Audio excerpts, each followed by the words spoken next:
अमरावती जिले के अचलपुर में गणेश विसर्जन जुलूस के दौरान किए गए पथराव का बीजेपी सांसद अनिल बोंडे ने जमकर विरोध किया है। दोषियों के खिलाफ सख्त कार्रवाई की मांग को लेकर अनिल बोंडे ने पुलिस अधीक्षक कार्यालय में ठिया आंदोलन किया।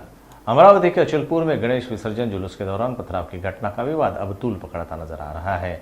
पथराव की घटना को लेकर अनिल बोंडे आक्रामक हो गए हैं। पथराव के विरोध में अनिल बोंडे ने आज पुलिस अधीक्षक कार्यालय पर विरोध प्रदर्शन किया। इस आंदोलन में बड़ी संख्या में बीजेपी पदाधिकारी शामिल हुए। बोंडे ने पुलिस अधीक्षक से हमलावरों के खिलाफ सख्त कार्रवाई करने की मांग की है। गणेश विसर्जनाच्या मिरवणुकीमध्ये पूर्णानगर येथे दगडफेक झाली आणि अचलपूर येथे सुद्धा काल रात्री दगडफेक झाली।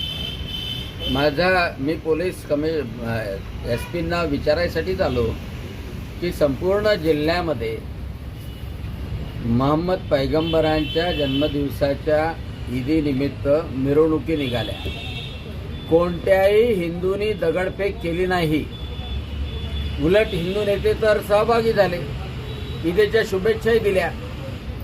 मग कोणत्याही हिंदूंनी दगडफेक केली नाही, अडचण आणली नाही, कोणता असंतोष दाखवला नाही।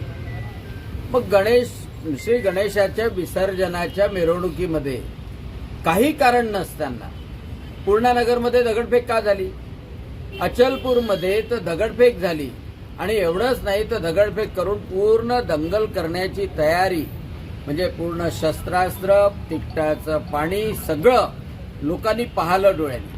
म्हणजे नदीमध्ये हजार लोक उतरले गणेशोत्सवाच्या मिरवणुकीवर दगडफेक करण्याकरता। कुठे म्हणजे ही काय मानसिकता आहे? म्हणजे हिंदू सहनशील आहे आणि म्हणून त्याच्यावर काय अत्याचार करायचे। आणि म्हणून एसपींना भेटायला आलो की या गुन्हेगारांना तातडीनं पकडा, नाही तर मग निश्चितपणे आम्ही गणेशोत्सवाच्या मिरवणुका आमच्या पद्धतीने काढू। आणि मुस्लिमांनाही सांगतो, मुस्लिम बांधवांनाही सांगतो की ईदेच्या मिरवणुकीवर कोणत्याही हिंदूंनी दगडफेक केली नाही।